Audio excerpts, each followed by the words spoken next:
अखेर शेतकऱ्यांची कर्जमाफी जाहीर झाली। अर्थसंकल्पात देवेंद्र फडणवीस साहेबांनी पुण्यश्लोक अहिल्यादेवी होळकर कर्जमाफी योजना अखेर जाहीर केली। शेतकऱ्यांची कर्जमाफी होणार हे 100% फिक्स झालं।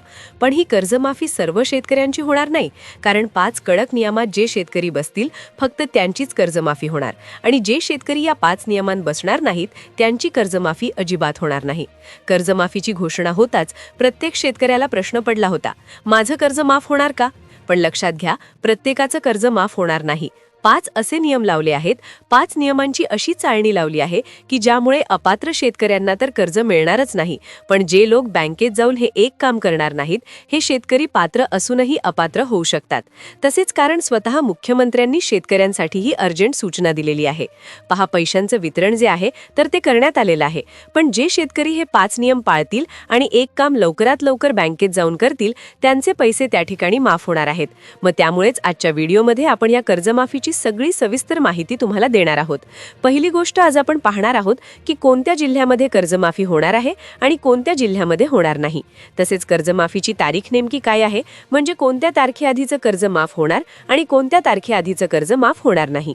कोणते शेतकरी पात्र आहेत, उत्पन्नाची शेतीची नेमकी अट त्याच्यासाठी काय घातली आहे आणि सगळ्यात महत्त्वाची शेवटची गोष्ट की बँकेत जाऊन नेमकं तुम्हाला एक काम पूर्ण करायचं आहे की ज्यामुळे तुमची कर्जमाफी निश्चित होईल। कोणत्या जिल्ह्यामध्ये कर्जमाफी होणार नाही आणि कोणत्या बँकांची कर्जमाफी ही अजिबात होणार नाही अशी सगळी सविस्तर माहिती तुम्हाला व्हिडिओमध्ये मिळणार आहे। पहा, हा व्हिडिओ जर पाहिला तर तुम्हाला बँकेत चक्रा मारण्याची गरज नाहीये, ना कुठल्या सरकारी ऑफिसमध्ये जाऊन अर्ज भरायची गरज आहे। एकाच व्हिडिओत तुमची कर्जमाफी 100% होण्यासाठीची माहिती याच्यात दिली जाणार आहे। त्यामुळे हा व्हिडिओ अर्ध्यात सोडू नका, अन्यथा तुमचं खूप मोठं नुकसान होऊ शकतं। नमस्कार शेतकरी बांधवांनो, कालचा अर्थसंकल्प म्हणजे केवळ आकड्यांचा खेळ नव्हता, तर तुमच्या आमच्या आयुष्यातला एक मोठा वळणबिंदू ठरला आहे। देवेंद्र फडणवीस साहेबांनी कर्जमाफी योजना जाहीर केली आणि सगळीकडे एकच चर्चा सुरू झाली, माझं कर्ज माफ होणार का? पण थांबा, तुम्ही जर असं समजत असाल की सरसकट सगळ्यांना 2 लाख मिळणार आहेत तर तुम्ही मोठ्या धोक्यात आहात, कारण 5 असे कडक नियम आलेत ज्यामुळे पात्र असूनही हजारो शेतकरी या यादीतून बाहेर फेकले जाणार आहेत। काल विधानसभेत जेव्हा अर्थसंकल्प सादर झाला तेव्हा अजितदादांच्या जागी फडणवीस साहेब उभे राहिले आणि त्यांनी एक एक घोषणा करायला सुरुवात केली। पण जेव्हा कर्जमाफी हा शब्द उच्चारला गेला तेव्हा सभागृहात शांतता पसरली। ही योजना म्हणजे महाराष्ट्राच्या बळीराजासाठी एक संजीवनी आहे असं सांगितलं गेलं। पण तुम्हाला वाटतंय का की सरसकट सगळ्यांचे 7 कोरे होणार? अजिबात नाही। शेतकरी मित्रांनो, कर्ज म्हटलं की आपल्या डोळ्यासमोर बँकेचं ते लाल पासबुक येतं, पण तुमचं कर्ज नेमकं कोणत्या गटात मोडतं हे समजणं सर्वात महत्त्वाचं आहे। आपण बँकेतून शेतीसाठी पैसे घेतो, कधी विहिरीसाठी घेतो, कधी ट्रॅक्टरसाठी तर कधी पिकासाठी।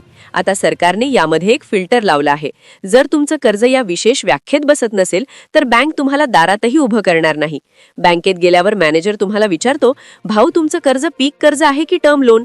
आता इथंच खरी गोम आहे, जर तुम्ही विहिरीसाठी, पाईपलाईनसाठी किंवा गोठ्यासाठी कर्ज घेतलं असेल तर या योजनेचा लाभ तुम्हाला कसा मिळेल हे जाणून घेण्यासाठी तुम्हाला ही सगळी माहिती व्यवस्थित पाहावी लागेल।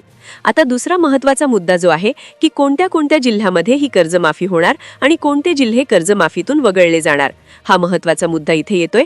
त्यानंतर आपण पाहतोय की कोणत्या बँकेची कर्जमाफी होणार आणि कोणत्या बँकेची होणार नाही। अनेकांना वाटतंय की ही योजना फक्त काही ठराविक जिल्ह्यांसाठी आहे, पश्चिम महाराष्ट्र असो, विदर्भ असो की मराठवाडा, प्रत्येक ठिकाणचा शेतकरी आज बँकेच्या वाऱ्या करतोय। पण मुख्यमंत्र्यांनी भाषणात एका विशिष्ट समितीचा उल्लेख केला आहे। या समितीने असे काही निकष लावलेत की काही जिल्ह्यांतील 70% शेतकरी यातून बाद होऊ शकतात। पण ही माफी मिळवण्यासाठी तुम्हाला कोणत्या जिल्ह्यातून आहात यापेक्षा तुमची बँक कोणती आहे हे जास्त महत्त्वाचं ठरणार आहे। जिल्हा मध्यवर्ती सहकारी बँक की राष्ट्रीयकृत बँक, यातील फरकामुळे तुमची कर्जमाफी रद्द होऊ शकते। आता सगळ्यात महत्त्वाचा मुद्दा की ज्याच्यामुळे 90% शेतकरी अपात्र होऊ शकतात, याला आपण तारखेचा सापळा म्हणूया। भाषणामध्ये मुख्यमंत्र्यांनी बोलत असताना वारंवार एक तारीख उच्चारली। आता ती तारीख होती 30 सप्टेंबर 2025। या तारखेचा कर्जमाफीचा काय संबंध आहे हे बऱ्याचशा शेतकऱ्याला समजलं नाही, पण ही तारीख म्हणजे तुमच्या नशिबाची रेखा आहे। या तारखेभोवती कर्जमाफी घुमत आहे। मग या तारखेचा कर्जमाफीचा काय संबंध? तुमची कर्जमाफी होणार की राहणार ही तारीखच ठरवणार। आता आपण वळूया त्या सर्वात मोठ्या मुद्द्याकडे, ज्याला शेतकऱ्यांसाठी तारखेचा सापळा म्हणतो। मुख्यमंत्र्यांनी भाषणात वारंवार एक तारीख उच्चारली, 30 सप्टेंबर 2025 ही तारीख म्हणजे तुमच्या नशिबाची रेखा आहे. जर तुमचं कर्ज 30 सप्टेंबर 2025च्या एका दिवसाने सुद्धा इकडे तिकडे झालं तर 2 लाख विसरा. नियम असा सांगतो की 30 सप्टेंबर 2025 रोजी तुमचं कर्ज हे थकीत असायला हवं. आता थकीत म्हणजे काय? तर तुम्ही कर्ज घेतल्यानंतर 12 महिने पूर्ण झाले असूनही तुम्ही ते भरलेलं नसावं. पण ज्यांनी 1 ऑक्टोबर 2024 नंतर कर्ज घेतलंय त्यांचं काय? त्यांच्यासाठी तर मोठा धोका निर्माण झालाय. समजा तुम्ही दिवाळीला किंवा गेल्या वर्षीच्या ऑक्टोबरमध्ये कर्ज उचललं असेल तर 30 सप्टेंबर 2025ला तुमचे 12 महिने पूर्ण होत नाहीत. याचा अर्थ तांत्रिकदृष्ट्या तुमचं कर्ज थकीत होत नाही. मग अशा शेतकऱ्यांना काय मिळणार? त्यांच्यासाठी सरकारने 50,000चे एक वेगळं गाजर दाखवलंय, पण ते मिळवणंही तितकंच अवघड आहे. आता हे झाले तांत्रिक मुद्दे, पण आता नियम महत्त्वाचे आहेत. तुम्ही या मुद्द्यात जरी बसलात पण नियमात तुम्ही बसणं गरजेचं आहे. आणि त्या नियमात जर बसले नाही तर कर्जमाफी अजिबात होणार नाही. आता आपण त्या 5 नियमांकडे वळूया ज्यांनी सध्या सर्वत्र खळबळ उडवून दिली आहे. सरकार म्हणतंय की आम्ही कर्जमाफी देऊ, पण सगळ्यांना नाही. तुम्ही शेतकरी आहात पण तुमच्या घरात कोणी या पदावर असेल तर तुमची कर्जमाफी रद्द. नियम 1, कुटुंबातील कोणतीही व्यक्ती सरकारी नोकरीत नसावी. नियम 2, तुम्ही किंवा तुमच्या कुटुंबातील सदस्य आयकर म्हणजे इन्कम टॅक्स भरणारे नसावेत. नियम 3, माजी मंत्री, आमदार किंवा जिल्हा परिषद सदस्य या योजनेतून बाहेर आहेत. पण चौथा नियम असा आहे जो सामान्य शेतकऱ्याला सुद्धा नडणार आहे. तो आहे इतर उत्पन्नाचा नियम. जर तुमचं शेतीव्यतिरिक्त इतर काही मोठं उत्पन्न असेल आणि ते बँकेच्या रेकॉर्डवर असेल तर तुमचं नाव पात्र यादीतून कट होऊ शकतं. आणि 5वा नियम तर थेट तुमच्या सातबाऱ्यावरच्या क्षेत्राशी संबंधित आहे. ज्या शेतकऱ्यांनी रक्ताचं पाणी करून बँकेचे हप्ते वेळेवर भरलेत त्यांच्यासाठी 50,000 रुपयांचं प्रोत्साहनपर अनुदान आहे. पण कोकणातल्या आणि पश्चिम महाराष्ट्रातल्या शेतकऱ्यांसाठी हे आव्हान आहे. नियमित कर्ज भरणाऱ्यांना 50,000 मिळतील खरे, पण त्यासाठी गेल्या 3 वर्षांचा इतिहास तपासला जाणार आहे. जर तुम्ही गेल्या 3 वर्षांपैकी एकाही वर्षी हप्ता चुकला असाल तर तुम्ही ना माफीला पात्र ठराल ना प्रोत्साहनाला. हे वाचून अनेक शेतकऱ्यांच्या पायाखालची जमीन सरकली आहे. पण एक अशी बँक आहे जिथे व्यवहार करणाऱ्यांना यातील 1 रुपयाही मिळणार नाही. कोणती आहे ती बँक? आता हा व्हिडिओ अशा वळणावर आलाय जिथे तुमचं खरं काम सुरू होतं. तुम्ही पात्र आहात. तुमचं कर्ज 30 सप्टेंबरच्या आधीच आहे, तरीही तुमचे 2 लाख रुपये वाऱ्यावर जाऊ शकतात. सरकारने बटन दाबलं तरी पैसे तुमच्या खात्यात का येणार नाहीत? कारण तुमच्या पासबुकमध्ये ही एक चूक दडली आहे. पहिली गोष्ट म्हणजे आधार चीडिंग. तुमचं आधार कार्ड बँकेला लिंक असणं वेगळं आणि ते सीड असणं वेगळं. जर तुमचं खातं NPCI मॅपरला लिंक नसेल तर सरकारच्या तिजोरीतून निघालेले पैसे तुमच्यापर्यंत पोहोचण्याऐवजी परत जातील. आणि दुसरी गोष्ट म्हणजे तुमची तारीख चेक करणे. पासबुकवरची नेमकी कोणती तारीख महत्त्वाची आहे? बऱ्याचदा आपण कर्ज रिन्यू करतो, जुनं कर्ज भरतो आणि त्याच दिवशी नवीन काढतो. या प्रक्रियेत तुमची तारीख जर 30 सप्टेंबरच्या निकषात बसली नाही तर तुम्हाला पात्र असूनही लाभ मिळणार नाही. ही सर्व प्रक्रिया कधी सुरू होणार? मुख्यमंत्र्यांनी 2026-27च्या अर्थसंकल्पाचा उल्लेख केलाय. याचा अर्थ अंमलबजावणीला वेळ लागणार आहे. पण ही तारीख येईपर्यंत जर तुम्ही व्याजाचे पैसे भरले नाहीत तर तुमचं कर्ज 2 लाखांच्या वर जाईल. मग काय होणार? नियम सांगतो की फक्त 2 लाखांपर्यंतच माफी मिळेल. वरचे पैसे तुम्हालाच भरावे लागतील. जर तुम्ही ते भरले नाहीत तर पूर्ण 2 लाख सुद्धा धोक्यात येऊ शकतात. शेवटचा आणि सर्वात मोठा इशारा, ज्या शेतकऱ्यांनी अद्याप KYC केलेलं नाही त्यांच्यासाठी उद्याची सकाळ शेवटची संधी ठरू शकते. शेतकरी बांधवांनो, ही कर्जमाफी म्हणजे एक मोठी संधी आहे, पण ती अटींच्या जाळ्यात अडकलेली आहे. पुण्यश्लोक अहिल्यादेवी होळकर कर्जमाफी योजना तुम्हाला कर्जमुक्त करू शकते, पण त्यासाठी तुम्हाला जागृत राहावं लागेल. तुम्हाला तुमचं नाव यादीत आहे की नाही हे घर बसल्या मोबाईलवर चेक करायचं असेल तर काय करावं लागेल? उद्याच्या उद्या आपल्या जवळच्या बँकेत जा, तुमचं पासबुक अपडेट करा, आधार लिंक आहे का ते पहा आणि मुख्य म्हणजे 30 सप्टेंबर 2025ची तुमची स्थिती काय आहे हे बँकेकडून लेखी घ्या.